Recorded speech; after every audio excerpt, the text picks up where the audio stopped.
Hi guys and welcome back to our channel, where we recap your favorite games for you.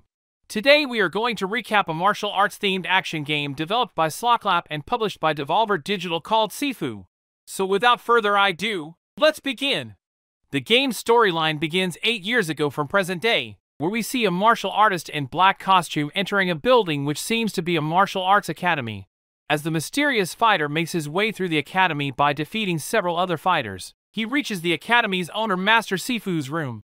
It is revealed that the mysterious fighter is none other than Sifu's own student named Yang, and he is there to demand a valuable item from his master, but as Sifu refuses to give it to him, they both engage in a one-on-one fight.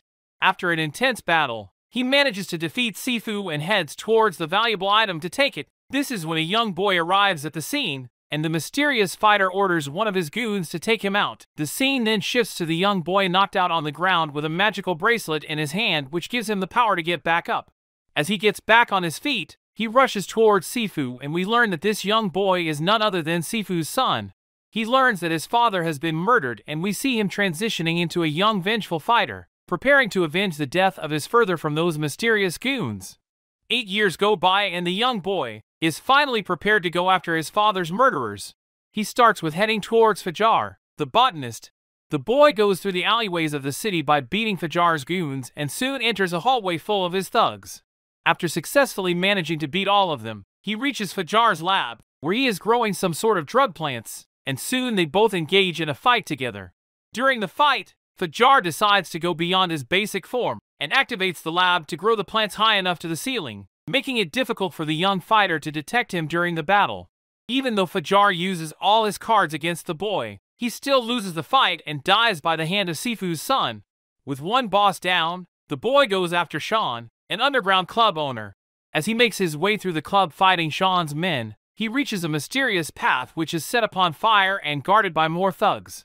Sifu's son keeps on progressing through the path and ultimately reaches a bright burning arena where Sean is seen sitting on his throne being worshipped by one of his trainees who gives up his arms to him.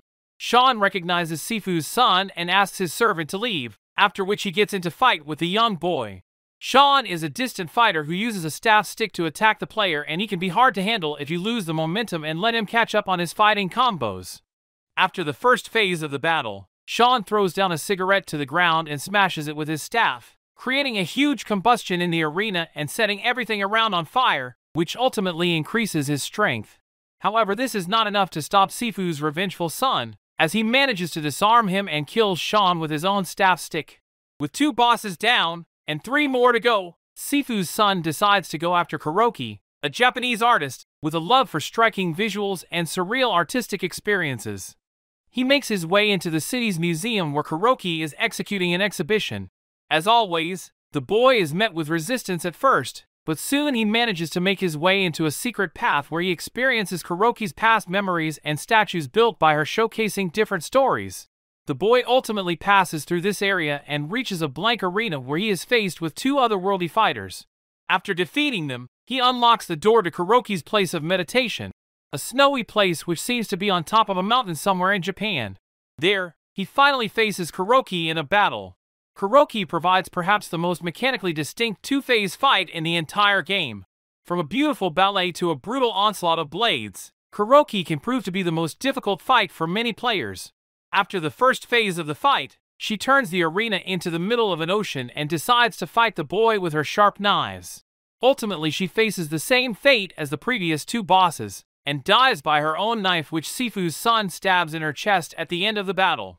Continuing his journey for revenge, the boy makes his way to the tower building in the city, which belongs to Jin Feng, an elderly kung fu master heading a powerful corporation and the 4th and second last boss in the game. Surprisingly, the boy is not attacked as soon as he enters the tower. Instead, he reaches the upper levels of the building where he sees an image of Jin Feng talking to him, revealing that she has been anticipating his arrival. As he tries to attack her, she disappears and the fighting begins in the tower. The young fighter makes his way to the lower levels of the tower, which takes him underground in a cave-like environment. There he fights Jin Feng's special bodyguard, and after defeating her, he reaches a dark cave arena, where Jin Feng reveals herself. Through her dialogues, we learn that Jin Feng is not actually the worst person, but the path she has chosen has forced her to be ruthless to protect her own interests. Jin Feng is adept with her roped weapon, capable of viciously fast attacks, but her age leaves her far more susceptible to weapon attacks than other bosses. During the battle, Sifu's son loses his age whenever he dies, but the magical bracelet given to him by his father restores him to an older age every time, reviving him and making him able to defeat Jean Fong.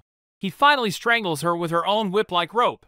With all the bosses and obstacles out of his way, the boy, who is now a man due to all the battle he has faced which caused him to age, enters the sanctuary built by Yang, the final boss and the leader of the gang that killed his father. We learn that years after betraying the protagonist's father, Yang turned into a medicinal philanthropist and now runs a therapy station somewhere in Japan. The player makes his way to Yang's office, where Yang explains why he killed his father, claiming that his father was a teacher to Yang and he betrayed Yang after he asked Sifu to hand over the magical pendant to him so he can heal people with terminal illness and kicked him out of the academy. This does not change a thing, as Sifu's son still seeks revenge for his father's death and he would not stop until he has killed Yang. After the first phase of the battle in Yang's office, Yang kicks Sifu's son down and they are taken back to the same night when Sifu was killed, and the second phase of the battle takes place in the same courtyard where Yang killed Sifu. As the battle progresses, Sifu's son loses more lives and reaches an older age, but somehow still manages to defeat Yang. As the battle is ending, we see that Yang succeeds in grabbing the magical pendant that protects Sifu's son from death, but he is soon counterattacked and ultimately killed by Sifu's son.